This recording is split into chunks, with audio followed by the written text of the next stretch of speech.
Anita here, and this is week 26 of the 52-week illustration challenge. Guys, 26, that means that we are in the middle of the challenge. It's exactly the middle, only 26 weeks left. It's pretty much the same hell that we've just been through, but, you know, easier because we've already been through it and we know we can make it. So it's just a countdown now, pretty much. Oh, goodness. So, because of that, I thought it's just proper to kind of celebrate it and have another little face-to-face with you guys because, you know, we haven't had any art chats lately. I'm kind of running out of juice on these. I don't know, I haven't been inspired to make another one. So, they will be coming back though. Instead, I thought I would try to put my face over the painting video. So, please let me know, and my hair is everywhere. Please let me know what you think about it. Leave me a comment below. Your opinion is highly valued. Of course, you guys are the viewers, you're watching. So if I'm annoying you, if my face is just in the way of your painting experience, please tell me. I'm going to definitely, you know, just do the old, same old. But at the moment, I'm enjoying myself. So yeah, let's just go straight into painting. As you can see, I have my monitor just behind the camera, so I might be just kind of looking over there just a little bit. And at the moment, I am mixing my colors. That's something I don't show you guys a lot. I usually have everything prepared before painting. So I thought, you know, for the 26th week, I will just show you how I usually do it. Every time before I start painting, I prepare my colors. I kind of think what I want to paint, how I want to paint it, and mix my colors beforehand. I like to have them ready. I can mix some extras later, but the main colors are usually set before painting. So in this case, I'm mixing a little pool of blue, and this is phthalo blue, if I remember correctly. And then I'm mixing a pool of other green that I do not remember because it's a green I don't use that much. I did not like that green a lot. I thought I was actually using my favorite permanent green that I use a lot, and I mix it later on into the paint. I mean into another pool, just to use that, because the one I'm using, and I probably should have just prepared and checked it before I started recording this, but this one has a little bit of added brown and it was separating on the paper. I will, if I remember, I'm going to add this one in the description. If not, and you want to know, please leave me a comment as well, and I'll answer it, and I'll definitely look it up then. It's kind of nervous to talk to you guys like that. It's a completely different experience than just, you know, looking on the monitor and talking about what I see, because it feels more personal like that. I don't know. It's just, I kind of imagine that you guys are on the other side of the camera, and it's, you know, if I ramble, it's because of that. I will get used to it. So, as you can see here, I am wetting my paper, and I probably should have masked the characters instead of trying to go over all the edges with wet brush. I don't know what I was thinking, literally. Just sometimes, you know, I just want to try certain things instead of going the easiest possible way, which would be masking it with a masking fluid. I don't know. In the retrospect, I should have done that. But it still worked well. It just, you know, used a little bit more of my time. It just required a little bit more work. However, it was fun to do. It was very, very soothing, just going over the edges, paying attention so that everything was wet. And one trick I've learned doing that is that you should really dump your water on the paper, because if you just wet it, since there's so much edge to cover, that little piece you started with is going to dry really quickly if there's not enough water on it, and then it's just, your work will be in vain. So just dump a lot of water in it. I use that technique a lot when I'm doing smaller pieces, and just the typical wet and wet, you know, just the regular one. But this big edge was a first, and the downside of that is that you can only do it once, because once it dries, you have to do the whole thing over again, and it takes a lot of time. So once again, masking fluid would have been better. But I'm working with what I have right now. So as you can see, I dumped some color in the background, just created a very, very pale very delicate background. There's just an idea there that there's some foliage, like a forest foliage going on. So I wanted a cooler tone. I've covered a little bit of that phthalo blue as well, just so that I had this really cool tone going on in the background. Nothing very specific. There's no hard edges. They're just little dots, kind of an idea that maybe there are some flowers in the background, maybe some leaves, maybe some other plants. And perhaps at this point, I should talk a little bit more about the idea for this painting, because the theme for this week was shoes. And same as the previous weeks, 2 of them I think already. Same as the previous weeks, we came up with this idea during a live stream. And if you would like to join our live stream, I stream on Wednesdays most of the time, and there's a link in the description so you can follow me on Twitch and get notified if I go live. So we came up with the idea. There was like a lot of different ideas, but someone mentioned that I should make like an old shoe with mushroom growing inside or around it or something. And I was immediately sold on it because, mushrooms, I really, really love mushrooms. And immediately I had this idea of an old shoe with a seedling growing inside, with maybe a little animal sleeping there, just a little shelter.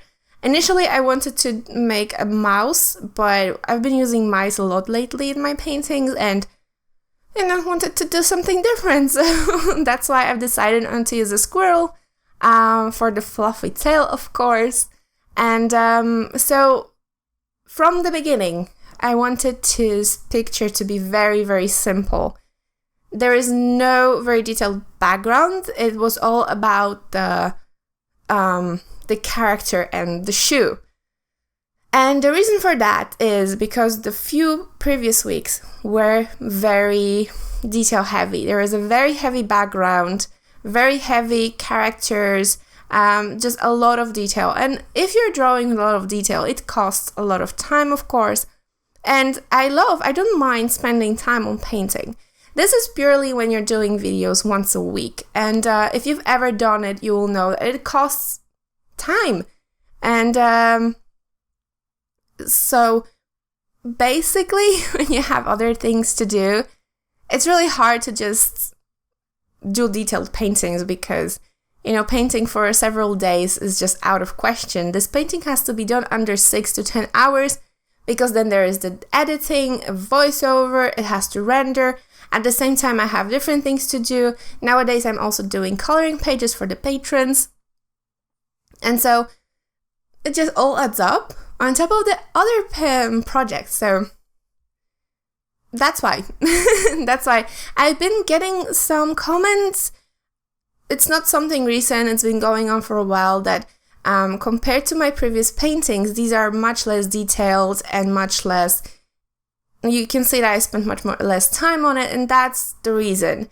If you're painting or making a video once a month, it's much easier to do than once a week. It's just, it just is. Oh, excuse me, my throat is killing me at the moment. This is the 3rd time I'm recording this. That's why if I'm making real weird sounds or if I sound weird, it's because my throat is really giving in. It's just completely dead right now.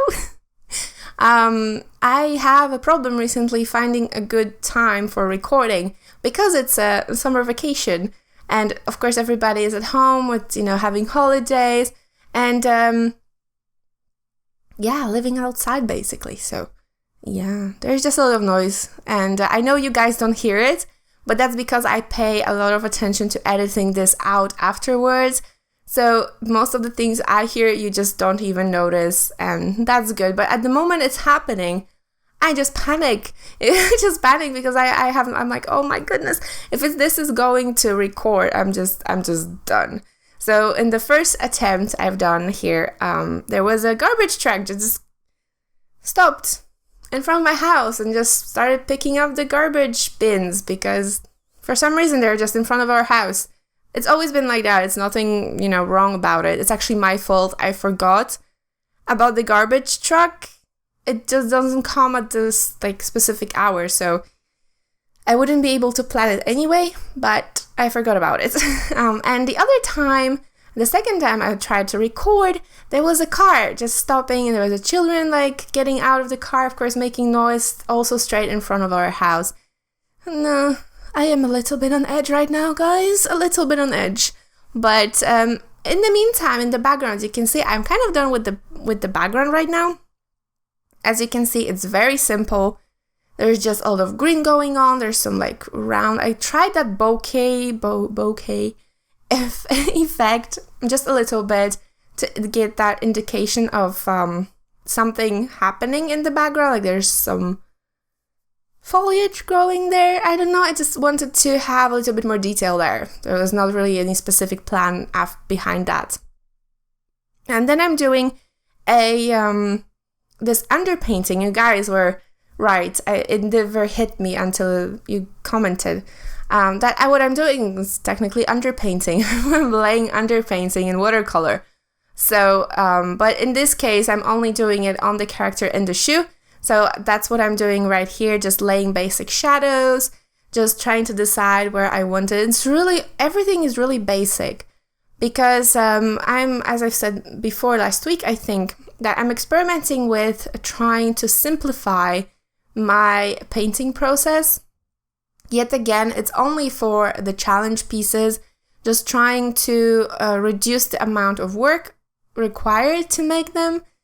It's also a very good exercise, just trying to declutter your painting process because, at least in my case, I tend to fiddle a lot when I paint. I will concentrate on one point or just keep adding layers, even though they're not technically necessary, or I could just put more thought into preparing my colors. I usually thin them out unnecessarily much, a lot, just too much, because I'm like, I can just add another layer. It's better to have it thinner, and just it's better to add more than just to take away, that kind of stuff. And that's true, but I've been painting a lot, and I've been painting enough and I should be able to assess what amount of color I need to use and just reduce the amount of fiddling and adding layers, because nobody has time for that. Literally nobody has time for that. So that's what I'm doing right here. I actually have this really nice mix for the shoe, and this is a mix of the same phthalo blue and burnt umber, I think. Yes, burnt umber. I keep mixing burnt umber and burnt sienna, just the names, not the colors. I'm trying my best. But so I mix these and they create a really, really gorgeous natural neutral gray. Much nicer than the Payne's gray that I have on my palette that I've been using, but there are certain... Sometimes I like to use colors straight from the pan because it's easier. But sometimes, especially in this case, I just see more pros for mixing that neutral gray instead of using it straight from the pan, because I'm actually using the same blue that I've used in the underpainting and in the background. I'm using it to create a new color, so they will match naturally, and I don't have to... I usually mix in some colors into the Payne's gray to kind of tint it a little bit, and that's another step that I'm... foregoing, is that the word? That I'm just choosing not to do because it's not necessary. I can just get rid of that one step. And so I've mixed that mix of colors. I made a mixture and 3 different tiny little wells, and I've added different amounts of water to it so that I wouldn't have to layer too much. That's what I would do before. I would actually make one mix of this color very thin and then keep layering it over certain areas until I was satisfied. And it would take forever, okay? Of course, there is one big point to make here. When you layer watercolor in thin layers, it creates that really, really lovely texture that I can't get enough of. That texture will not happen, at least in my case, with my paint. This will not happen if I add a lot of pigment. It has to be thin paint layered over each other. It creates just amazing texture on the paper. But that's something I can do in bigger paintings, in bigger projects. The most important part is that I know about it and I can use it when it's necessary. In my case, I really want to simplify the process so that in cases like this one, when I have, a lot of paintings to make and not a lot of time, I can just create the best possible result with the least possible amount of time. You know what I mean? So it's just a matter of just experimenting, trying out new things, and especially that idea of making a blue underpainting. Well, blue, it can be any color you want. In my case, it just happened to be blue in 2 paintings. That was like a strike of genius for me because it made things for me like much easier. Like I've mentioned in the painting, last week's painting, I find it much easier to do shading on top of white paper than on top of an existing color. Because, watercolor lifts, there can be a hard edge. I can create a hard edge unintentionally. Some of the paint can lift, it just moves, it's not permanent paint. So sometimes I create this really nice even layer of color and I just do not want to touch that. That's why I often worked before in previous years.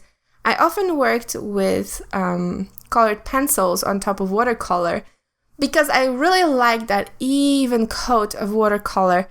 And I didn't want to disrupt that.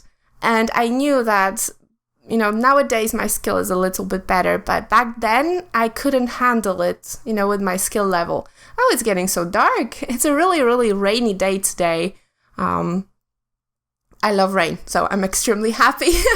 I'm kind of hoping that I can manage to go for a walk somewhere, before it gets dark, because I absolutely love this weather. It's so exciting. I'm actually much more of a cloudy day lover rather than sunny day. That's probably because, I get, those migraines from the sun. If you've been following me for a while, I get sometimes big headaches. They're actually migraines. I've been getting them since I was a kid. There's nothing... Oh, my nose is itching. I'm sorry. It's nothing really, that severe, so I handle it. But they kind of they're triggered or they happen from the light exposure or just if there's really bright light. That's one of the reasons, by the way, I wanted to tell you, if you've noticed that there's a difference in the quality of the video, this maybe it's a little bit darker, is because I've reduced the amount of lamps that are around me to just 2 instead of 4. And that's the reason for it, because I've been getting a lot of migraines lately. I just wanted to see if maybe, reducing the line helps a little bit. Nobody likes a headache, so I think I've done a pretty good job trying to make it as bright as possible, but just bear with me. I'll figure it out eventually. So as you can see here, I've already added all the flat shades, flat layers, flat colors. And now I'm adding the lines, and that's another big difference that I've made since I've started experimenting more with watercolor in the recent months. I'm doing a lot of my detail and shading with just lines. Instead of shading, sometimes I will add a little bit of a stapling or just little dots. That's what I'm going to do eventually on the mushrooms. The same with the fur. Instead of adding shading or too much spending too much time shading the fur, I'm just going to add some lines, and that will add that effect of fur instead of it can still be recognizable without me spending too much time on it. So I was really happy when I found that that technique. Well, when I tried to incorporate that technique, because I didn't really find it. It was there all the time. So, and another thing I'm doing right here, the the bottom of the painting is supposed to be moss, technically. But as you can see, I'm not really putting too much detail into the background. It's a very, very simple background. Now, initially, I really wanted to do a clover, like a patch of clover under the shoe. But to do that the way I really like, it would require me to put a lot of little leaves and little of the clover leaves, maybe clover flowers, just to make it very, very lush and fluffy and just rich. But the problem with that was I was really afraid that not only would it take a lot of time, but it would be very unbalanced with the top of the picture, which is very simple. There is nothing going on there. There's just a little of a shading, little balls of color, really. Because there's not even any real shapes. They don't really represent anything. They're just there for added texture and added interest. And so, as you can see, I have some markings on the bottom. I really wanted to make a moss with those little white, I don't know what they are, flowers. I saw a picture some time ago on Pinterest, and I've also used it in one of my 30-day challenge pieces. It was just a moss, and it had those little growths. I would call them flowers, and they were little white balls on those little, really little tiny, almost transparent stems, and they were so light and so mystical. I loved them. I wanted to use them, and you can see me adding them right here. And that was the detail that I wanted to add instead of the clover, because it was so light that it kind of brightened up the foreground and tied it in with the background, at least in my head, instead of making it too heavy. So yeah. And so yeah, that now I'm adding the white details. As you can see, I've added a little bit of colored pencil at the end, just to make the shoe a little bit less pristine and perfect, and just to add a little bit of wear on it. And so I'm just adding a lot of those really nice light white balls. I really don't know whether I should call them flowers or mushrooms. They're just, for me, like a mix of a firefly with a plant, literally. They have the same effect. But by adding those stems, they really kind of added that very, very delicate detail, made it a little bit more intricate. That's something I really look for in my pictures. So it's really tied everything together, and it's a really, really, really cute picture. I'm not gonna lie. I'm very happy with it. So yeah, I think that's pretty much it, guys. That's it. That's end of me rambling. Thank you so very, very, very much for watching. Once again, please leave a like if you've enjoyed this video, and subscribe if you haven't already. I highly appreciate it. And yeah, I will see you guys next week. Bye!